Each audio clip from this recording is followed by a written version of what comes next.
নমস্কাৰ মই Suprasanna and welcome back to my channel. আজি আমি এই ভিডিঅ'টিত SSC GDৰ কিছুমান প্ৰিভিয়াছ ইয়াৰ কুৱেশ্যন আলোচনা কৰিম। গতিকে ভিডিঅ'টো শেষলৈকে চাব এণ্ড চেনেলটো প্লিজ ছাবস্ক্ৰাইব কৰিব। আজি প্ৰথম কুৱেশ্যনটো, দুটা সংখ্যাৰ পূৰণফল কিমান হ'ব যাৰ গসাউ আৰু লসাগু ক্ৰমে 8 আৰু 40। আমি ধৰি ল'ম সংখ্যা দুটা x আৰু y। আমি জানো যে সংখ্যা দুটাৰ পূৰণফল তাৰ গসাউ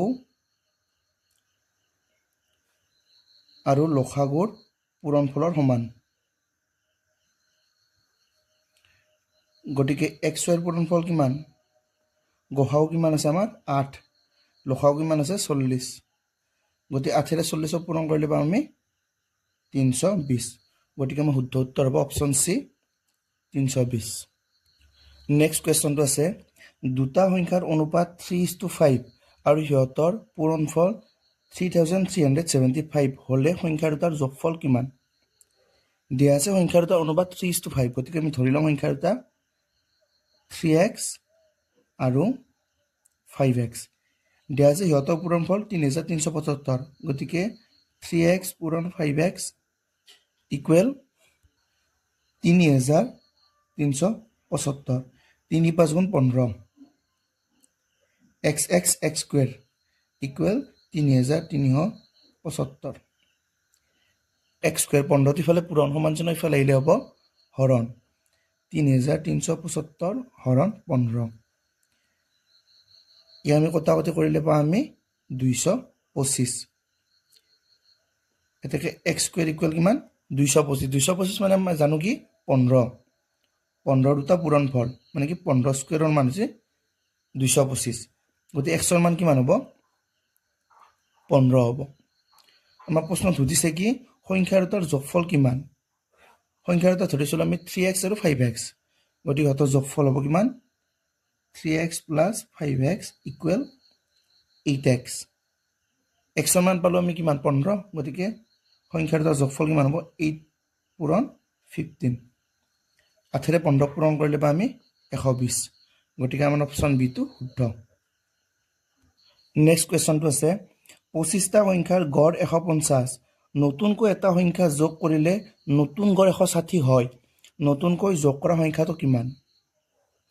এনে ক্ষেত্ৰত সদায় এটা সূত্ৰ মনত ৰাখিব, এই নতুন সংখ্যাৰ মান সদায় পুৰণি গড় যোগ মুঠ সংখ্যা পূৰণ গড়ৰ বৃদ্ধি ইয়াৰ সমান হ'ব। পুৰণি গড় আমাক দিয়া আছে 150 যোগ আগতে আছিল 25টা সংখ্যা, এতিয়া এটা সংখ্যা যোগ কৰাৰ পিছত কিমান হ'ব? সংখ্যাৰ সংখ্যা 26টা। পূৰণ গড়ৰ বৃদ্ধি কিমান? প্ৰথমে আছিল 150, এতিয়া হ'ব কিমান? 160। গতিকে গড়ৰ বৃদ্ধি হ'ব 10 সমান 150 যোগ 26 ৰে 10 পূৰণ কৰিলে পাম আমি 260। 150 যোগ 260 হ'ব কিমান? 410। গতিকে আমাৰ অপশ্যন বিটো শুদ্ধ। নেক্সট কুৱেশ্যনটো আছে, এটা নিৰ্দিষ্ট সৰল সুতৰ হাৰত 2 বছৰত 1320 টকা আৰু 3 বছৰত 1380 টকা হয়। বাৰ্ষিক সুতৰ হাৰ কিমান? দিয়া আছে আমাক 2 বছৰত সৰল সুত 1320 টকা আৰু 3 বছৰত 1380 টকা হয়। সময়ৰ পাৰ্থক্য কিমান? 1 বছৰ। গতিকে 1 বছৰত সুত কিমান হ'ব?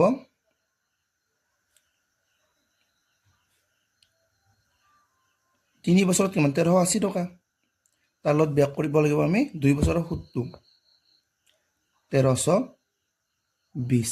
গতিকে 1 বছৰৰ সুত কিমান পাম? 1380 পৰা 1320 গ'লে পাম আমি 60। গতিকে 1 বছৰৰ সুত হৈছে 60 টকা। এতিয়া 2 বছৰৰ সুত কিমান হ'ব? 60 পূৰণ 2 120 টকা। আমাক দিয়া আছে 2 বছৰত এমাউণ্ট কিমান হৈছে? 1320 টকা।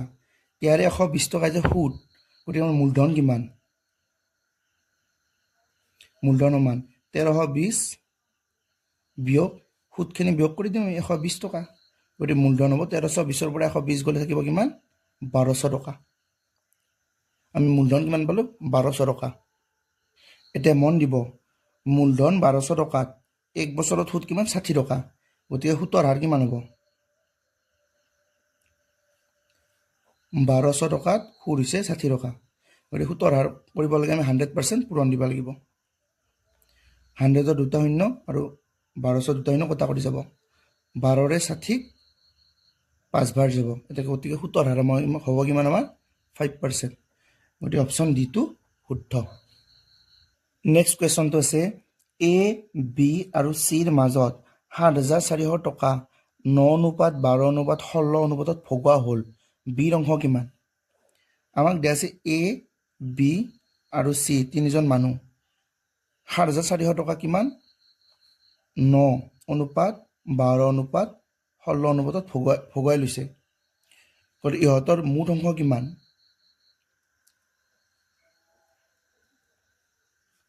9 + 12 + 16 সমান কিমান 9 12 21 21 16 37 দিয়া আছে আমাৰ 37 ভাগৰ মান কিমান 7400 37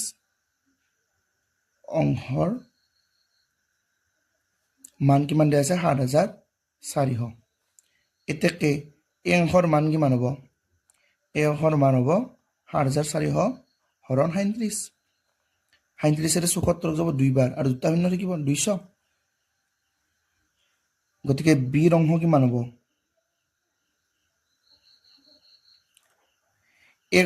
এক অংশৰ মান কিমান 200 বিৰ কিমান অংশ আছিল 12 গতিকে বিৰ অংশ হ'ব 200 পূৰণ 12 সমান 12 দুগুণ 24 আৰু দুটা শূন্য 2400 টকা গতিকে বিৰ অংশ হ'ল 2400 টকা গতিকে অপশ্যন ডি টো শুদ্ধ নেক্সট কুৱেশ্যনটো আছে মান নিৰ্ণয় কৰা 750 বিয়োগ 350 হৰণ 7 যোগ 43 পূৰণ 5 ইয়াত আমি বদমাছ নিয়ম ইউজ কৰিম প্ৰথমতে হৰণটো সলভ কৰিম 750 বিয়োগ 350 হৰণ 7 যোগ 43 পূৰণ 5 750 35 7 যাব 5 বাৰ আৰু এটা শূন্য থাকে গতিকে 350 7 হৰণ কৰিলে পাম আমি 50 যোগ এটা পূৰণ কৰিম 43 5 পূৰণ কৰিলে পাম কিমান 5 3 15 হাতে গ'ল 1 5 4 20 20 21 গতিকে যোগত থাকিব কিমান 5 আৰু শূন্য লগালে 5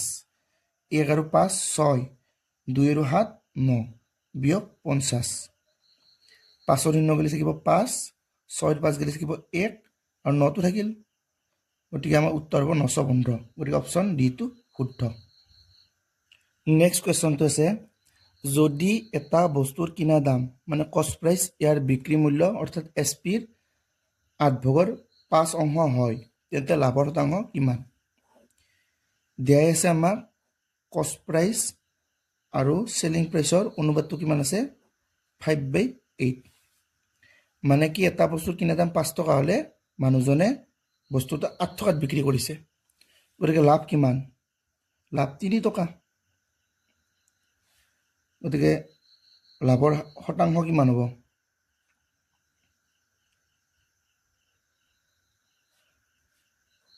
5 টকাত 3 টকা লাভ মানে কষ্ট প্ৰাইচ 5 টকা তাত 3 টকা লাভ হৈছে পাৰ্চেণ্টেজ কৰি আমি 100% পূৰণ কৰি দিম 5ৰে 100 যাব 20 বাৰ 3ৰে 20 পূৰণ কৰিলে পাম আমি 60% গতিকে আমাৰ অপশ্যন এ টো শুদ্ধ নেক্সট কুৱেশ্যনটো আছে যদি a = b = 5:6 আৰু b = c = 6:7 তেন্তে a + b = b + c = c + a কিমান দিয়া আছে আমাৰ a = b কিমান 5:6 আৰু b = c কিমান আছে 6:7 ইয়াত মন দিব এই বিৰ মান দুটাতে 5 আছে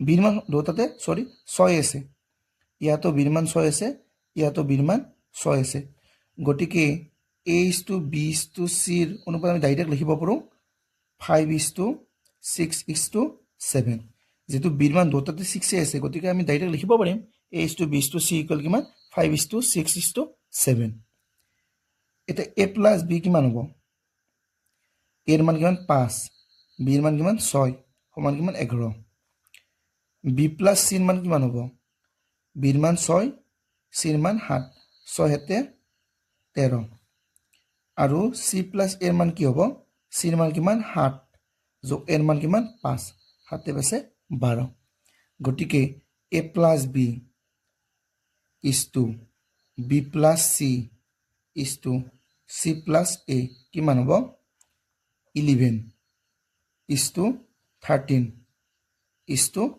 12, গতিকে আমাৰ শুদ্ধ উত্তৰ হ'ব অপশ্যন বি। নেক্সট কুৱেশ্যনটো আছে 20% 5% আৰু 2% তিনিটা ক্ৰমিক ৰেহাইৰ সমতুল্য ৰেহাই কিমান।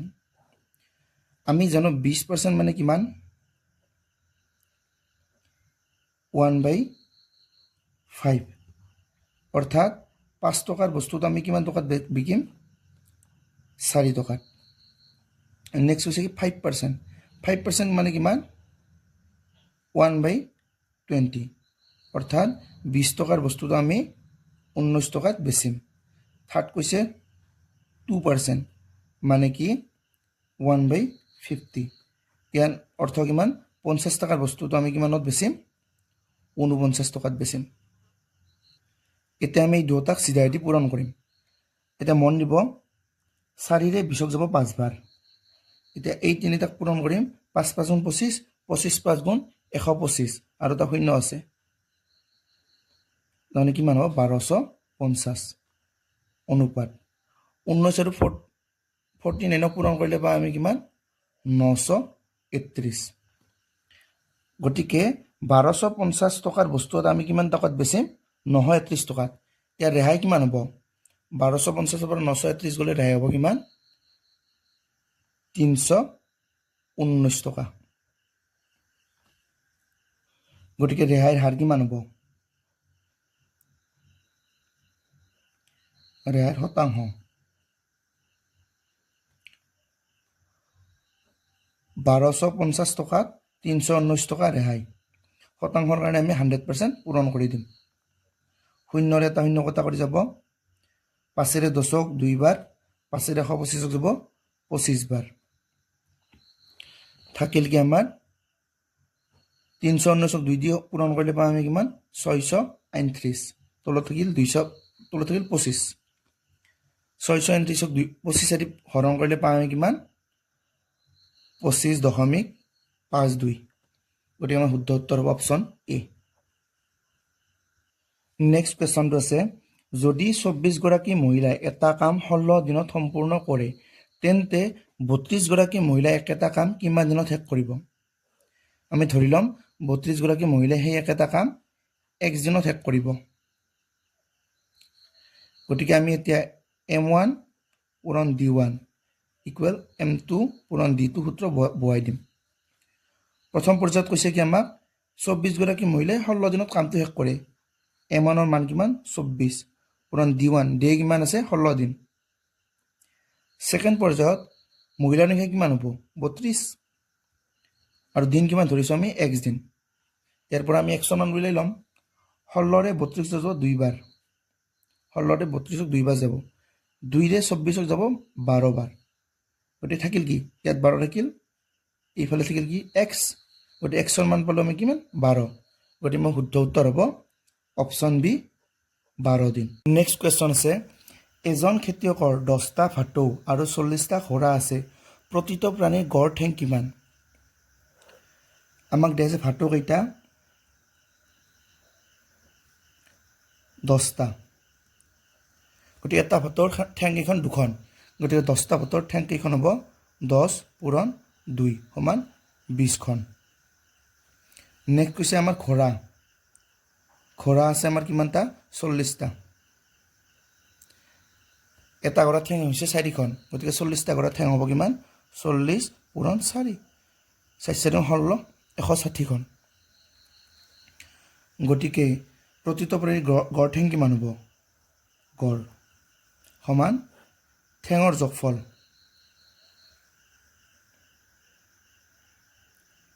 হৰণ প্ৰাণীৰ মুঠ সংখ্যা,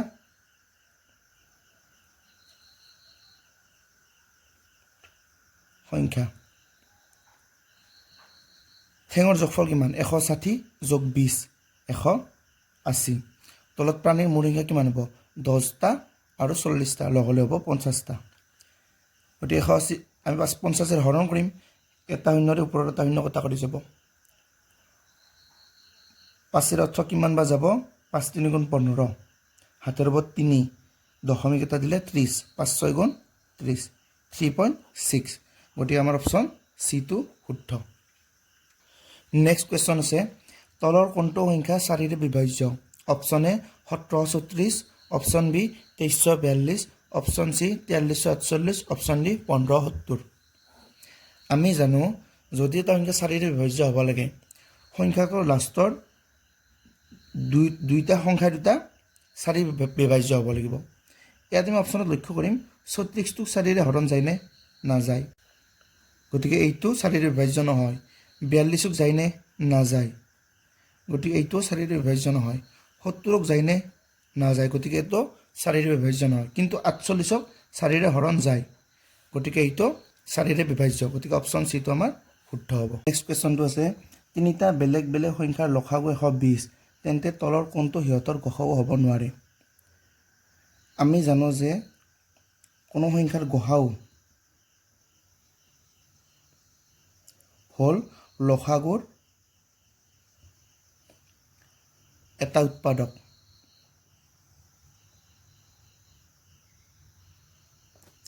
ইয়াক আমাক দিয়া আছে লসাগু ইমান 120 গতিকে গসাগু হ'বলৈ এই গসাগুটো আমাৰ 120ৰ উৎপাদকতা হ'ব লাগিব 15 120ক যায় হৰণ 8 ভাজ যায় 20 ৰে যায় 120ক 6 বাৰ আৰু 40 ৰে 120ক যায় 3 বাৰ কিন্তু 16 ৰে 120ক হৰণ নাযায় গতিকে এই অপশ্যনবোৰৰ ভিতৰত অপশ্যন বি টো গসাগু হ'ব নোৱাৰে নেক্সট কোৱেশ্চনটো আছে 40 জনীয়া শ্ৰেণী এটা 30 জনী ছোৱালী ল'ৰাৰ শতাংশ কিমান দিয়া আছে আমাৰ মুঠ ছাত্ৰ ছাত্ৰী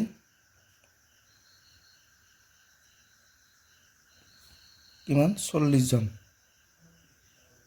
ইয়াৰে 30 জন হৈছে ছোৱালী গতিকে ছাত্ৰৰ সংখ্যা কিমান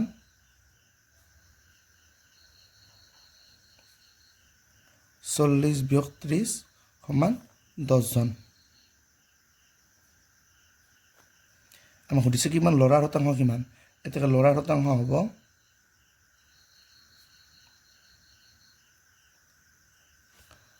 মুঠ ছাত্ৰ ছাত্ৰী 40 জন তাৰে ল'ৰা হৈছে 10 জন গতিকে শতাংশ কৰিলে আমি 100% পূৰণ কৰি দিম তলৰ শূন্য এটা ওপৰৰ শূন্য কটা কৰি যাব আৰু 100ক 4 ৰে 25 বাজিব গতিকে ল'ৰাৰ শতাংশ হৈছে 25% গতিকে অপশ্যন বি টো শুদ্ধ নেক্সট কোৱেশ্চনটো আছে যদি x = y = 7:2 তেন্তে 7x + 4y = 7x - 4y ৰ মান কিমান দিয়া আছে x = y = 7:2 এই ক্ষেত্ৰত সদায় আমি x ৰ মান x চিধা যি আছে সেইটো ল'ম 7 আৰু y ৰ মান কিমান ল'ম 2 ল'ম পোনে পোনে মান দুটা লৈ ল'ম এতিয়া দিয়া আছে আমাক কিমান 7x + 4y / 7x - 4y ইয়াত আমি x ৰ মান 7 বহাম আৰু y ৰ মান 2 বহাম 7 পূৰণ 7 যোগ 4 পূৰণ 2 7 পূৰণ 7 বিয়োগ 4 পূৰণ 2 7 7 গুণ 49 যোগ 4 2 গুণ 8 তলৰ হ'ব কিমান 7 7 গুণ 49 4 2 গুণ 8 49 যোগ 8 57 আৰু 49 বিয়োগ 8 41 গতিকে আমাৰ নিৰ্ণয় অনুপাত হ'ব 57:41 গতিকে অপশ্যন এ টো শুদ্ধ নেক্সট কোৱেশ্চনটো আছে যদি x = 2 হয় তেন্তে 4x x + 4 3x - 1 ৰ চতুৰ্থ সমানুপাতিক উলিওৱা আমি ধৰি ল'ম চতুৰ্থ সমানুপাতিকটো আমাৰ a আমি চতুৰ্থ সমানুপাতিক উলিওৱা নিয়মটো কি জানো x1 / x2 = x3 / x4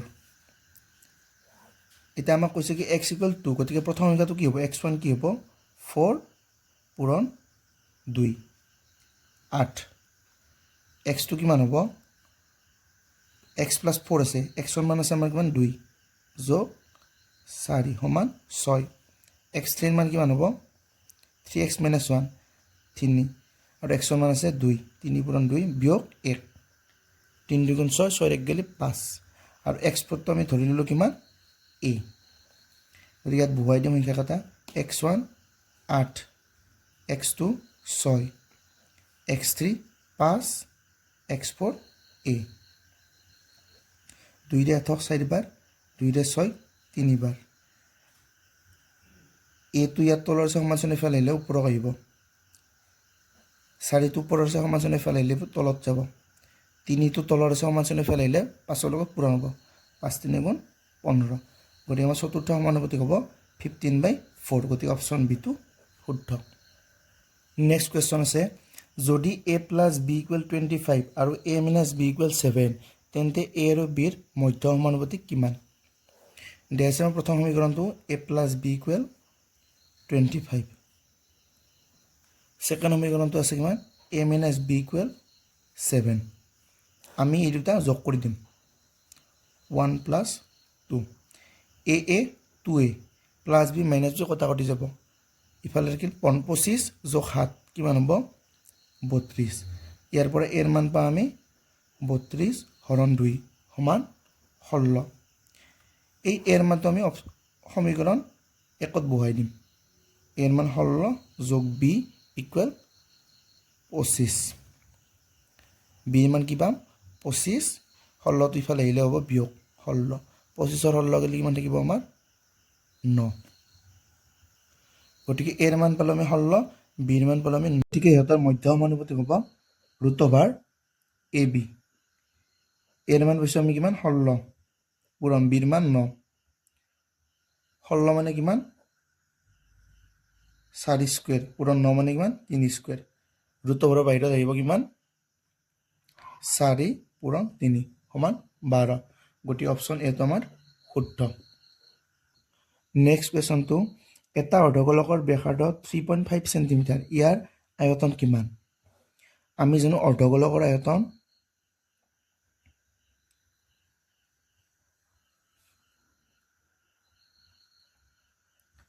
v = 2/3 পাই r³ 2/3 পাইৰ মান জানো আমি কিমান 7/22, r কিমান দিয়া আছে আমাক 3.5 সেন্টিমিটাৰ, যাক আমি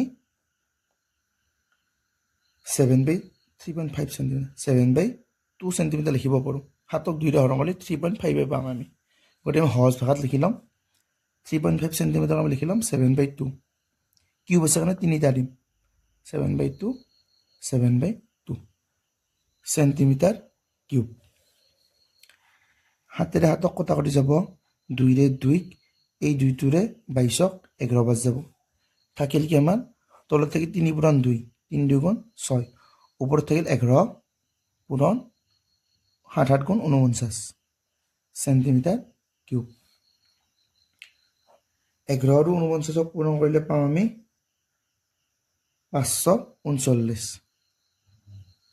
তলৰ আছে কিমান 6, 539ক 6 ৰে হৰণ কৰিলে পাম আমি 79.83 সেন্টিমিটাৰ কিউব আছে কাৰণে ইয়াতে সেন্টিমিটাৰ কিউব, গতিকে আমাৰ অপচন বি টো শুদ্ধ। নেক্সট কুৱেশ্যনটো আছে ৰাণীয়ে 15 কিলোমিটাৰ/আৱাৰ বেগত দৌৰিলে 200 মিটাৰ দূৰত্ব অতিক্ৰম কৰিবলৈ কিমান সময় লাগিব? আমাৰ অপচনবোৰ ছেকেণ্ডত আছে, এতিয়া দিয়া আছে আমাৰ ৰাণীৰ বেগ কিমান 15 কিলোমিটাৰ/আৱাৰ, ইয়াক আমি মিটাৰ/ছেকেণ্ডলৈ কনভাৰ্ট কৰিলে কি হ'ব 15 পূৰণ 5/18 মিটাৰ/ছেকেণ্ড, 3 ৰে 15ক 5 বাৰ 3 ৰে 18ক 6 বাৰ 5 5 গুণ 25, তলত আছিল 6, গতিকে ৰাণীৰ বেগ মিটাৰ/ছেকেণ্ডত কিমান 25/6 মিটাৰ/ছেকেণ্ড। এতিয়া সুধিছে কি আমাক তেওঁ 200 মিটাৰ দূৰত্ব অতিক্ৰম কৰিবলৈ কিমান সময় লাগিব? আমি জানো সময় ইকুৱেল কিমান দূৰত্ব হৰণ বেগ, দূৰত্ব কিমান আছে আমাৰ 200 মিটাৰ আৰু বেগ আছে আমাৰ কিমান 25/6 মিটাৰ/ছেকেণ্ড। ছেকেণ্ড। ওপৰত 200 মিটাৰ মিটাৰ কটা কৰি যাব থাকিল ওপৰত 200 এইটো হৰণ হৈ আছে ওপৰক পূৰণ হ'লে উল্টি যাব 6টো ওপৰক যাব 25টো তলক আহিব থাকিল কি আমাৰ ছেকেণ্ড 25 200 যাব কিমান 8 ভাৰ আৰু 8 6 পূৰণ কৰিলে হ'ব 48 ছেকেণ্ড গতিকে আমাৰ শুদ্ধ উত্তৰ হ'ব অপশ্যন এ 48 ছেকেণ্ড। আজিলৈ মানে যদি ভিডিঅ'টো ভাল লাগে লাইক কৰিব এণ্ড শ্বেয়াৰ কৰিব আৰু চেনেলটো ছাবস্ক্ৰাইব কৰিবলৈ নাপাহৰিব। আজি আমাৰ হোমৱৰ্কটো হৈছে এটা অৰ্ধগোলকৰ ব্যাসাৰ্ধ 1.4 চেণ্টিমিটাৰ ইয়াৰ আয়তন কিমান ইয়াৰ উত্তৰটো মোক কমেণ্ট বক্সত জনাব। Thank U.